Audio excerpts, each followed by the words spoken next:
Arsenic একটি বিষাক্ত পদার্থ এবং এর থেকে প্রস্তুত আমাদের আর্সেনিকাম অ্যালবাম ঔষধের বিষাক্ত রোগ আরোগ্যের ক্ষমতা অসীম।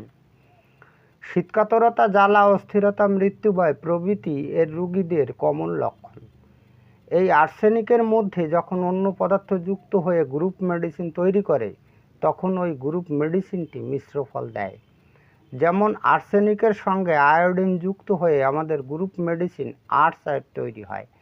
তখন আর্সআয়োডের রোগী উভয়কাতর হয়ে পড়ে, কেননা আর্সেনিকাম অ্যালবাম এর রোগী শীতকাতর এবং আয়োডিয়ামের রোগী গরমকাতর।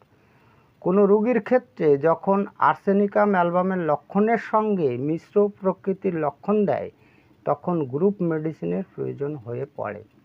এই যে আমাদের আর্সেনিকাম অ্যালবাম যে পদার্থ থেকে তৈরি হয় সেটাকে বলা হয় আর্সেনিক। এই আর্সেনিক একটা বিষাক্ত পদার্থ এবং বিষাক্ত প্রকৃতির রোগ, যেমন বিষাক্ত চর্মরোগ, যে চর্মরোগগুলো সহজে সারতে চায় না, ক্যান্সার বা পাকস্থলীর ভয়ানক ধরনের ক্ষত, এই সমস্ত রোগ আরোগ্য করতে কিন্তু এই আর্সেনিকের ক্ষমতা অসীম। এবং এই আর্সেনিকের রোগীদের মধ্যে আপনি কিন্তু জ্বালা, শীতকাতরতা, অস্থিরতা, মৃত্যুভয় এগুলো পাবেনই।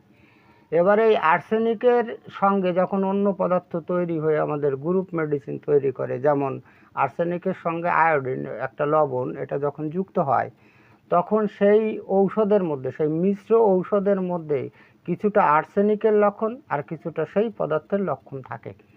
তো আমরা রোগীর ক্ষেত্রে, চিকিৎসার ক্ষেত্রে এরকম পাই যে আর্সেনিকের লক্ষণ আছে আবার অন্য পদার্থেরও লক্ষণ আছে, তখনই কিন্তু আমাদের এই গ্রুপ মেডিসিনের প্রয়োজন অনুভব হয়। আজকের ভিডিওতে আর্সআয়োড, কেলিয়ার্স এবং ন্যাট্রাম আর্স, এই তিনটি আর্স গ্রুপ মেডিসিনের কয়েকটি তুলনামূলক পার্থক্য আপনাদের সামনে এমনভাবে এক্সপ্লেন করে শোনাবো যাতে সঠিক ঔষধ নির্বাচনের মাধ্যমে রোগীকে আরোগ্য করা যায়। ভিডিওটি ভালো লাগলে লাইক, কমেন্ট, শেয়ার করবেন এবং আপনি যদি এই চ্যানেলে নতুন এসে থাকেন তাহলে চ্যানেলটিকে সাবস্ক্রাইব করে রাখবেন পরবর্তীতে নতুন ভিডিওর নোটিফিকেশন সবার আগে পাওয়ার জন্য। এবার এই তিনটি মেডিসিনের প্রত্যেকটির অতি গুরুত্বপূর্ণ 5টি করে লক্ষণ আমি খুব সহজ সরল ভাষায় আপনাদের ব্যাখ্যা করে শোনাবো।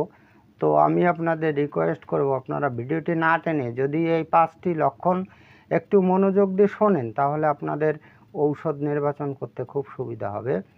তো আর একটা আমি রিকোয়েস্ট করব, এই যে লক্ষণগুলো, এই লক্ষণগুলো আপনারা হুবহু কোনো মেটেরিয়া মেডিকায় পাবেন না। অনেকগুলো মেটেরিয়া মেডিকা দেখে সেগুলোকে সহজ সরলভাবে আপনাদের বোঝার জন্য আমি তুলে ধরার চেষ্টা করছি। তাই আমি অনুরোধ করব যে আপনারা এগুলো লিখে নিন, তাহলে আপনাদের কিন্তু খুবই সুবিধা হবে। যাই হোক, আমরা জেনে নিই প্রত্যেকটি ঔষধের 5টি করে লক্ষণ কী রয়েছে। নাম্বার 1-এ আসি। আর্সআয়োডের ক্ষেত্রে এই আর্সআয়োডের রোগী শীত প্লাস গরম কাতর কিন্তু হয়। আমি প্রথমেই বলে গেছি যে মিশ্র ফল দেয়। এবার এই মিশ্র ফল দেয়, তো আপনারা জানেন যে আর্সের রোগী শীত কাতর আর আয়োডিনের রোগী হচ্ছে গরম কাতর। সুতরাং এই আর্সআয়োডের রোগী হবে শীত এবং গরম কাতর।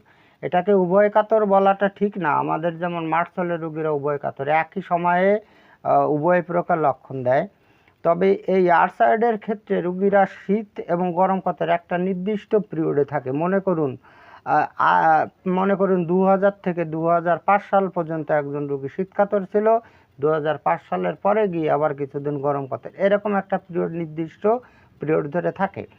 এটার মানে হচ্ছে যে আর্সের রোগীরা কিন্তু শীত এবং গরম কাতর উভয় কাতরই থাকে। উভয় কাতর বলাটা ঠিক না, এই শব্দটা ব্যবহার করাটা ঠিক না। যাই হোক, এবার আমরা কেলিয়ার্সের ক্ষেত্রে আসি। কেলিয়ার্সের রোগীরা কিন্তু বরাবর শীতকাতর। এবং ন্যাট্রাম আর্সের রোগীর নাম্বার 1-এ আসি। ন্যাট্রাম আর্সের রোগীরাও কিন্তু বরাবর কিন্তু শীতকাতর। এবার নাম্বার 2-তে আসি আর্সআয়োডের ক্ষেত্রে। আর্সআয়োডের রোগীদের এই পিপাসা সংক্রান্ত একটা লক্ষণ দিই, জলপান অসহ্য। এই আর্সআয়োডের রোগীরা কিন্তু জলপান সহ্য করতে পারে না, জলপান করলেই কিন্তু বমি হয়। এবার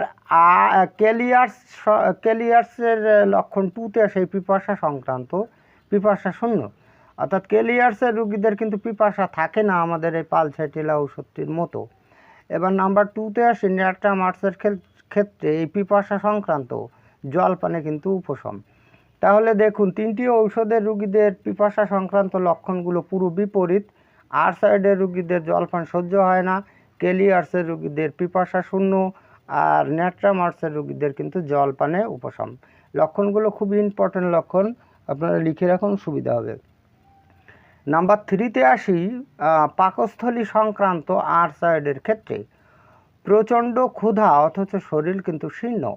এই আপনারা জানেন যে এই আমাদের আর্থ্রায়েডের রুগীরা কিন্তু জীর্ণ শীর্ণ হয়, রোগা পাতলা হয়। এরা খায় দায় ভালো কিন্তু শরীরের কোনো উন্নতি হয় না, এটা একটা খুব সুন্দর লক্ষণ।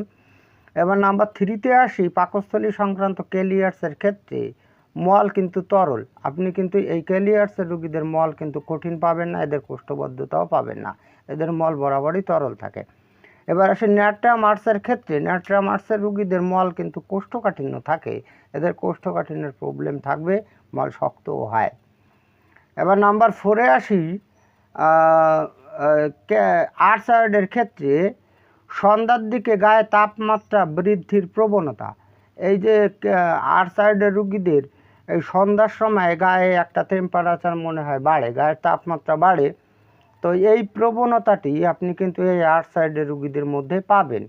এবার পালসেটিলা রুগীদের ক্ষেত্রেও কিন্তু এই গরম থাকার প্রবণতা পাওয়া যায়, তবে সেক্ষেত্রে কিন্তু এই সন্ধ্যার দিকে এই লক্ষণটি আপনি পাবেন না। এরা পালসেটিলা রুগীদের এই গরম থাকার প্রবণতা কিন্তু সব সময় থাকে, আর আমাদের এই আর্থ্রায়েডের রুগীদের এই গায়ের তাপমাত্রা বৃদ্ধির প্রবণতা এটা কিন্তু শুধুমাত্র সন্ধ্যার সময় দেখা যায়। এবার নাম্বার 4-এ আসি, কেলিয়ার্সের ক্ষেত্রে ম্যালিগন্যান্ট জাতীয় এবং চর্মরোগ হওয়ার প্রবণতা। এই ক্যালিয়ার্সের রুগীদের ম্যালিগন্যান্ট জাতীয় রোগ, যেটা ম্যালিগন্যান্ট টিউমার, ম্যালিগন্যান্ট সিস্ট বা ম্যালিগন্যান্ট জন্ডিস, এইগুলো হওয়ার প্রবণতা এবং চর্মরোগ হওয়ার কিন্তু প্রবণতা থাকে। এবার নাম্বার 4-এ আসি, ন্যাট্রামার্সের ক্ষেত্রে বুক ভারী হওয়ার প্রবণতা থাকে ন্যাট্রামার্সের রুগীদের। তো লক্ষণগুলো আপনি বুঝে রাখুন, লিখে রাখুন, তাতে আপনাদের সুবিধা হবে। এবার নাম্বার 5-এ আসি, আর্থ্রায়েডের ক্ষেত্রে নাক সংক্রান্ত, নাকের লক্ষণ সংক্রান্ত একটা লক্ষণ, পুনঃ পুনঃ হ্যাঁচি হওয়ার প্রবণতা। এই আর্থ্রায়েডের রুগীদের বারবার কিন্তু হ্যাঁচি হওয়ার একটা প্রবণতা থাকে। এবার এই নাক সংক্রান্ত আর ক্যালিয়ার্সের একটা লক্ষণে আসি, অবিরত সর্দিস্রাবের প্রবণতা। অর্থাৎ এই ক্যালিয়ার্সের রুগীদের অবিরত সবসময় একটা সর্দিস্রাবে নাক দিয়ে হেদ বেরোতেই থাকে, এই প্রবণতাটাই আপনি পাবেন। এবার ন্যাট্রামার্সের ক্ষেত্রে আসি, নাক সংক্রান্ত একটা লক্ষণে নাকের মধ্যে মামড়ি হওয়ার প্রবণতা। এই ন্যাট্রামার্সের রুগীদের নাকের ভিতরে মামড়ি পড়ে যায়, এই নাকের মধ্যে মামড়ি হওয়ার প্রবণতাটাই আপনি পাবেন। তো যাই হোক, দেখুন আমি খুব গুরুত্বপূর্ণ এই আর্টস গ্রুপের 3টি ঔষধের তুলনামূলক পার্থক্য আপনাদের সামনে খুব সহজ ভাষায় তুলে ধরার চেষ্টা করলাম। তথাপিও আপনাদের কোনো রকম যদি প্রবলেম হয়ে থাকে তাহলে আপনারা কমেন্টে জানাতে পারেন, আমি চেষ্টা করব আপনাদের সেই অসুবিধা দূর করার জন্য। যাই হোক, আজকে এই পর্যন্তই, খুব তাড়াতাড়ি ফিরে আসবো নতুন গুরুত্বপূর্ণ বিষয়বস্তুর ভিডিও নিয়ে। দেখা হচ্ছে নেক্সট ভিডিওতে, ততক্ষণ আপনারা ভালো ও সুস্থ থাকুন। জয় হ্যানিম্যান, জয় হোমিওপ্যাথ।